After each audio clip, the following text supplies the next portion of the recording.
Bonsoir à tous et bienvenue. À la une ce lundi, des syndicats issus de 5 grandes familles de fonctionnaires prévoient un mouvement de grève à compter de demain 15 octobre. Ils revendiquent entre autres l'octroi de primes trimestrielles.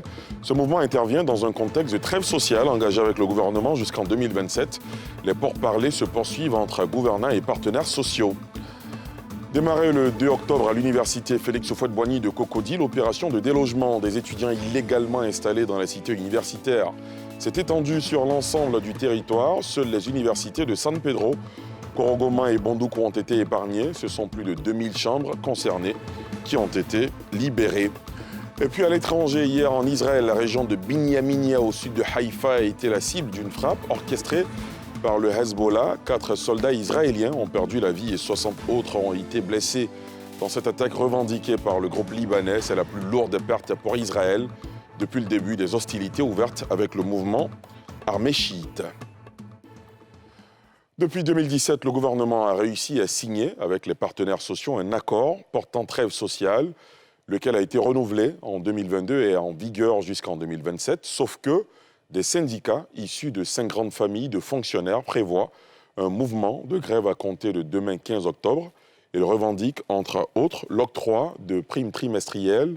Les pourparlers se poursuivent entre gouvernants et partenaires sociaux. De son côté, les représentants de l'État, à travers un comité consultatif, privilégient le dialogue, surtout que l'État a mobilisé à ce jour un peu plus de 1000 milliards de francs CFA pour satisfaire aux exigences antérieures. L'éclairage de Thiemé Danger et Fulgence Kissiedou. Cette belle ambiance entre gouvernement et forces sociales du pays en passe d'être rompue. La raison, un mot d'ordre de grève lancé par des agents issus des 5 entités ministérielles différentes, avec pour cœur de revendication les primes. Le deuxième protocole d'accord portant trêve sociale signé en 2022 fait pourtant de la négociation l'unique voie de traitement des revendications. Une voie dont est prête à s'écarter la tête de l'aile santé, retranchée dans une base, y mettant en place les modalités du débrayage, incluant le service minimum dans les hôpitaux. Le service minimum sera observé au bloc opératoire des urgences, en service de réanimation, le bloc néonatologie, la salle d'accouchement, le laboratoire des urgences, la radiologie des urgences et la pharmacie des urgences. Ça, c'est pour le CHU. Le CHU. Le CHU, c'est le bloc opératoire, la salle d'accouchement. L'autre aile du secteur éducation-formation avec pour tête de file David Bliblé, lui-même, membre du comité consultatif de la fonction publique, dit ne pas renier sa signature. Il s'agit pour lui de poser et faire suite à une question nouvelle qui exige traitement diligent immédiat. Côté tutelle, l'appréciation est tout autre. Pour ce cadre du comité consultatif mis en place 72 heures avant par la ministre d'État, Anou Loto, le mouvement projeté viole la procédure de grève dans les services publics prescrite par la loi numéro 92-571 du 11 septembre 1992. En la matière, les articles 2 et 3 disposent que le déclenchement d'une grève est obligatoirement procédé d'une procédure de conciliation en 3 phases successives. La tentative de conciliation entre le ministère employeur et les agents, la saisine du ministre technique intéressé et du ministre en charge de la fonction publique en vue d'une solution, la saisine du chef du gouvernement en dernier ressort. C'est lorsque les négociations échouent au niveau de la primature que nous sommes en droit de rentrer véritablement en grève. Et donc, si toutes ces étapes ne sont pas suivies, alors à partir de ce moment-là, n'est-ce pas, vous comprenez, la grève sera déclarée illégale avec les conséquences qui s'en suivent. L'inspecteur général fait observer par ailleurs la violation de l'accord portant trêve sociale 2022-2027, signé le 8 août 2022, prescrivant le dialogue comme moyen de revendication pour toute préoccupation nouvelle. Puis, de relever que le gouvernement a honoré ses engagements avec la mobilisation de plus de 1100 milliards de nos francs pour faire droit aux effets financiers des acquis sociaux des syndicats de fonctionnaires et agents de l'État. Le gouvernement, il faut le reconnaître, a fait sa part. Les revendications les plus importantes sont les revendications à caractère financier, ça a été pris en compte. Le gouvernement est prêt également à discuter d'une grille salariale plus équilibrée. Et en ce moment-là, on ne peut pas faire l'économie de ne pas discuter de la question des primes. Invitant les partenaires sociaux au dialogue et à la patience, le ministère de la fonction publique met la balle dans le camp des grévistes, appelés à revenir à la table de la négociation pour éviter toute rupture de la dynamique de la paix sociale. Nous sommes le 14 octobre, dans ce mois devenu rose en référence à la lutte contre le cancer du sein, un mal qui suscite de grandes peurs chez les femmes diagnostiquées positives. En raison de la pesanteur du regard de la société, la plupart des malades abandonnent le traitement au risque de leur vie. Pour les emmener à surmonter justement cette hantise, une ONG s'est donnée pour mission de fabriquer et d'offrir gratuitement des prothèses mammaires artisanales, comme nous le montrent Nadia Eja et Tanguy Conan. Non, ça c'est beau. Tu vois un peu, ça fait octobre rose.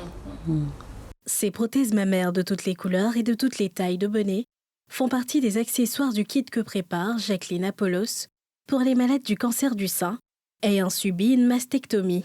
Il y a un soutien-gorge qui est là, il y a des prothèses mammaires et puis il y a un coussin. Pour être sûr, nous allons essayer et voir si c'est la taille. Vous voyez que c'est la taille. C'est en 2017, à la suite d'une ablation de son sein, après la découverte du cancer, que Jacqueline s'est tournée vers l'utilisation des prothèses mammaires artisanales, s'engageant par la même occasion pour la reconstruction mammaire des autres malades à travers son association Knighted Knockers. Quand ça arrive, on ne peut pas faire marche en arrière. Nous sommes obligés d'avancer. Et comment avancer? C'est d'abord d'accepter que nous sommes malades, d'accepter de faire le traitement et quand c'est nécessaire, d'accepter de subir l'ablation. Parce que rien ne vaut la vie. Si je ne vous dis pas que j'ai eu l'ablation, vous ne le saurez pas. En plus des malades en Côte d'Ivoire, ces prothèses mammaires distribuées gratuitement sont aussi expédiées à plusieurs autres femmes dans divers pays de la sous-région. Leur fabrication est faite grâce à l'action bénévole des membres de l'association, composée à 90% de personnes atteintes du cancer. Rachel Koulibaly fait partie des 10% restants.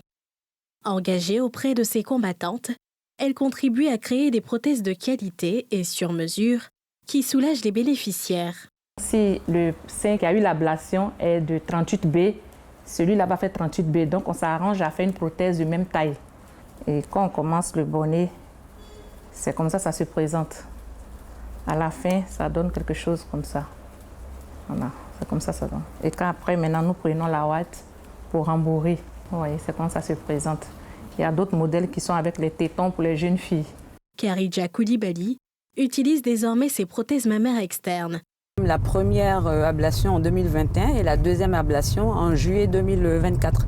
Je me sens très très bien, j'ai pas de complexe. Pour celle qui a vaincu le cancer, la féminité est surtout un état d'esprit.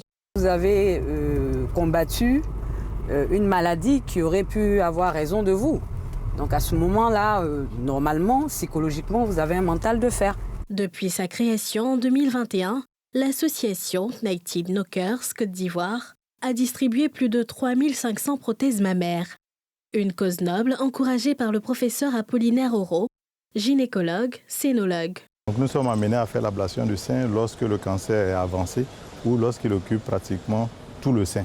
On a d'abord ce qu'on appelle les prothèses externes. Donc c'est des prothèses que la femme va mettre sur la poitrine pour donner du volume au sein. Et il existe des prothèses internes. Elles, on va les placer de façon définitive après une chirurgie. À ce jour, les prothèses mammaires artisanales restent les plus accessibles à la grande majorité des survivantes. D'où l'importance d'accompagner cette noble cause. Elle a démarré le 2 octobre à l'université Félix Houphouët-Boigny de Cocody. L'opération de délogement des étudiants illégalement installés dans les cités universitaires s'est finalement étendue sur l'ensemble du territoire, à l'exception des universités de San Pedro, Korogo, Man et Bondoukou. Ce sont plus de 2000 chambres concernées qui ont été libérées.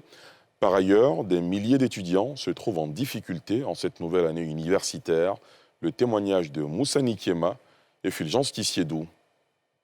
Depuis le 2 octobre, le ministère de l'Enseignement supérieur et de la Recherche scientifique a sommé les étudiants, occupant illégalement les chambres des cités universitaires, de quitter les lieux. La phase de contrôle et de répression a quant à elle débuté le samedi 5 octobre sur les différentes cités universitaires. Ces cités universitaires, sur l'ensemble du pays, comptent 17 000 lits gérés par les CROU, centres régionaux des œuvres universitaires, au nombre de 8. À Abidjan, on compte 20 cités universitaires, dont 16 du CROU A1 et 4 pour le CROU A2. Toutes ces cités ont été visitées avec environ 1500 chambres libérées. Des chambres dont certaines étaient des caches d'armes blanches, notamment des machettes et d'autres armes à feu, telles des grenades. À l'intérieur du pays, seules les cités de l'université de Mans, de Korogo, de San Pedro et de Bandoukou n'ont pas été concernées. Les cités de Daloa et de Bouaké ont aussi reçu la visite des agents contrôleurs, où ont été découverts aussi plusieurs objets interdits dans le règlement. Ce sont environ 500 chambres dont les occupants ont été délogés à l'intérieur du pays, ce qui fait un total d'environ 2000 chambres traitées. Ces actions surviennent quelques jours après le décès d'un étudiant de la Fédération estudiantine et scolaire FESI, dont les principaux accusés sont les membres de la même organisation. Ces opérations de déguerpissement sont officiellement terminées depuis le 12 octobre 2024. Au chapitre de l'économie agricole, on s'intéresse ce soir à la construction de 2 centres de groupage des produits vivriers à Toumoudi et Thiébissou, c'est dans le centre du pays. Il s'agit d'une composante du projet de pôle agro-industriel du Bélier. Des équipements importants dans la chaîne de valeur du vivrier, aussi bien pour les producteurs, les grossistes que les autorités du secteur. Comment d'ailleurs fonctionnent ces centres et quel apport dans la production vivrière dans la perspective de la sécurité alimentaire? Le reportage de Mardoché Kwasi et Tanguy Kona. Thiébissou, localité située à 280 km d'Abidjan, la capitale économique de la Côte d'Ivoire. À moins d'1 kilomètre à la sortie nord de cette ville du centre du pays, se dresse le centre de groupage de produits vivriers de Thiébissou. Fraîchement inauguré par le ministre d'État, ministre de l'Agriculture, l'établissement accueille les premiers producteurs sous le regard vigilant de la gestionnaire des lieux. D'abord, les producteurs nous contactent et j'envoie un des chauffeurs de tricycle dans les différents champs. Ils vont s'assurer de transporter les produits vers le centre de groupage. Et arrivé ici, au niveau des vigiles, ils vont contrôler d'abord le chauffeur avec les produits qu'il fait rentrer. Et après, le chauffeur va monter sur le pont bascule. Le pont bascule au poste de pesage est la première étape du processus de traitement des produits au centre de groupage après le contrôle d'usage. Monsieur Abougazi, vous transportez quoi? Un sac d'aubergine. Ok, merci bien, vous pouvez partir, allez-y sur le quai 1. Ce poste de pesage permet à l'établissement de dégager des données fiables, stratégiques, pour les responsables de cet établissement. Il y a des bailleurs qui arrivent et qui ont envie d'investir. Et donc, on sait par exemple que dans telle localité, il y a une capacité de production, les producteurs de l'expérience. Donc, ça donne une certaine lisibilité. Mais l'autre chose, c'est que par moment, les autorités ont besoin d'avoir des données dans les prises de décision. Et donc, ça rassure véritablement tout le monde. Mais au-delà, c'est que nous sommes en train de travailler avec les banques, les structures bancaires. Et les structures bancaires travaillent avec également ces données pour être rassurés dans le financement. Une fois les produits pesés, direction les quais pour le stockage et des vérifications complémentaires avec le producteur et des agents du centre avant le chargement. Quand le producteur arrive, il dit « je fais venir peut-être 10 cartons de tomates ». Mais qu'est-ce qui prouve qu'effectivement, c'est 10 cartons, que ce n'est pas plus ou moins. Donc il y a un élément qui vient et qui fait le comptage, et quand il a fini son comptage, il confirme à un autre qu'on appelle le caissier. Et ce caissier, lui maintenant, il confirme dans son reçu qu'effectivement il a reçu les 10 cartons, et le coût, ça donne tant. Et il déchire, il donne le reçu au producteur. Le producteur prend le reçu, il va maintenant à l'enregistreur. En plus de la collecte et du groupage des produits vivriers, ce centre offre également la possibilité aux producteurs d'y stocker leurs produits en attendant des meilleurs prix de vente. Les centres de groupage sont des plateformes de mise en relation avec les grossistes et les producteurs de vivriers. Ils garantissent aux producteurs un marché porteur et fiable, mais aussi aux grossistes l'accessibilité permanente et sécurisée de la marchandise. Nous avons des contrats formels avec certaines structures ou certains grossistes qui nous rassurent quand même par derrière. Mais il y a aussi le long cheminement avec certains revendeurs ou certains grossistes qui fait qu'on est sûr à 100% que quand on fait partie du produit, tout au plus 48 heures, nous avons cet argent. En plus de ce centre de groupage de Thiébissou, qui couvre les départements de Thiébissou et de Didiévy, le 2PAI Bélier, projet de pôle agro-industriel du Bélier, a également mis à la disposition des producteurs du département de Toumoudi et de Djekanou un autre centre situé à Toumoudi. Doté des mêmes services avec le même fonctionnement, ce centre est une belle opportunité pour les producteurs qui sont sensibilisés par les responsables à se l'approprier. On va dans des villages, dans des campements, dans tous les hameaux de Toumoudi pour leur dire que ce centre-là existe, qu'il doit venir avec la marchandise. L'acheteur, quand il quitte là-bas, qu'il vient chez nous, vraiment, il reste sur place parce qu'il a tout ici. Les centres de groupage sont gérés au quotidien par une direction opérationnelle chapeautée par un gestionnaire, laquelle direction reçoit des orientations du conseil d'administration composé de producteurs et de coopératives du vivrier. Moulues, en graines ou en feuilles, les épices culinaires font partie intégrante de la cuisine ivoirienne à l'occasion du Salon international des épices et des condiments qui s'est tenu la semaine dernière à Abidjan. L'une de nos équipes a sillonné quelques stands d'exposition et vous propose une immersion dans le quotidien des consommateurs d'épices, un sujet de Faltia Koulibaly. Sur ces différents stands, on reconnaît des épices locales utilisées dans la cuisine ivoirienne. À côté de ces épices locales, plusieurs autres sont exotiques. On leur attribue des vertus au-delà de l'arôme qu'elles donnent au mets. Nous sommes au Salon international des épices et des condiments qui se tient à Cocody. Le safran, c'est quelque chose, c'est une épice pour tous ceux qui sont dépressifs. Les personnes qui sont nerveuses, elles peuvent utiliser pour calmer, ça calme le cerveau. Les grains de chia, c'est pour tous ceux qui veulent maigrir, voilà, qui cherchent un régime pour mincir. Voilà, c'est la particularité des grains de chia. Ça, c'est une purée d'ail africaine. Voilà, donc ça aide à mariner en début de cuisson ou en fin de cuisson. Les personnes qui sont tensionnaires, quand vous utilisez avec de l'eau chaude, vous buvez et ça baisse carrément la tension.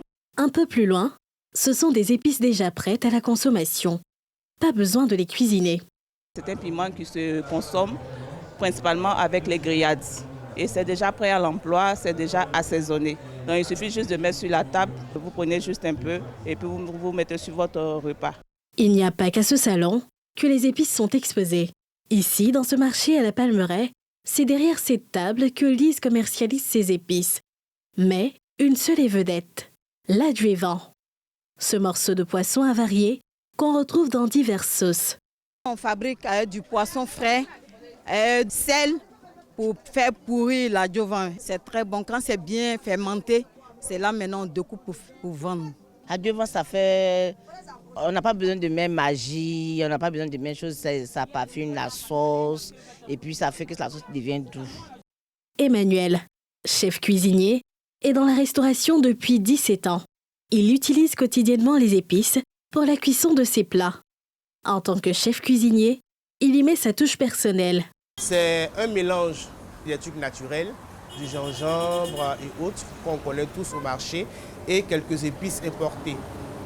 Ce mélange-là permet aux clients qui ne mangent pas de sel ni d'autres choses qui sont allergiques aux différentes épices qui sont là, de faire les plats pour qu'ils aient un goût parfait. En général, 3 épices vont ensemble. Mon épice préférée en tant que chef, bien sûr, que c'est du paprika, parce que je fais beaucoup de viande.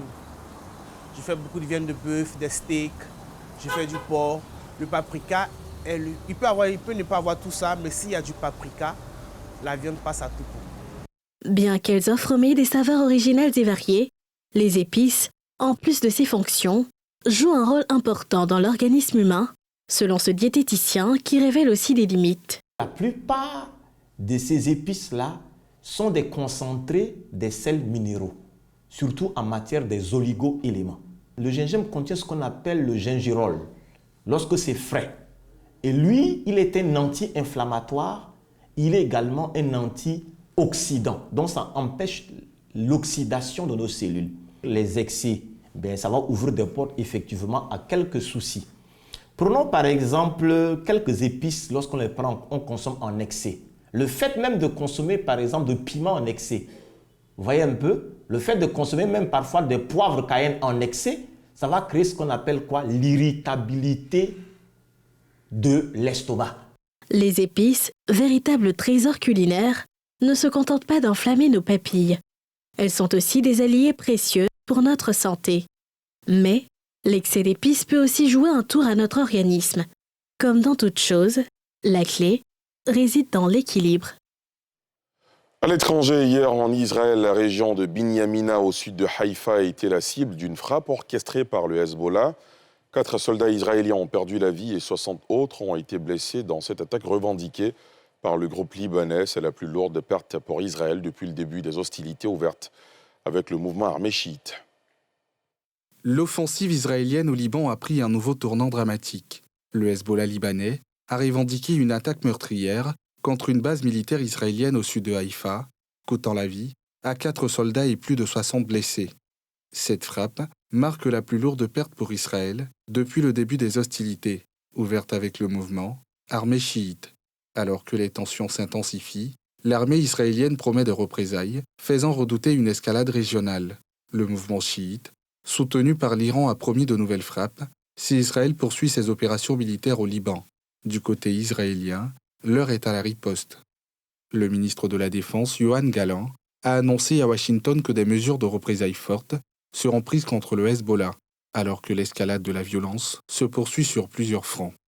Israël fait face à des attaques simultanées de la part du Hezbollah, du Hamas et d'autres groupes armés soutenus par l'Iran. Au-delà des frontières israéliennes, l'inquiétude grandit.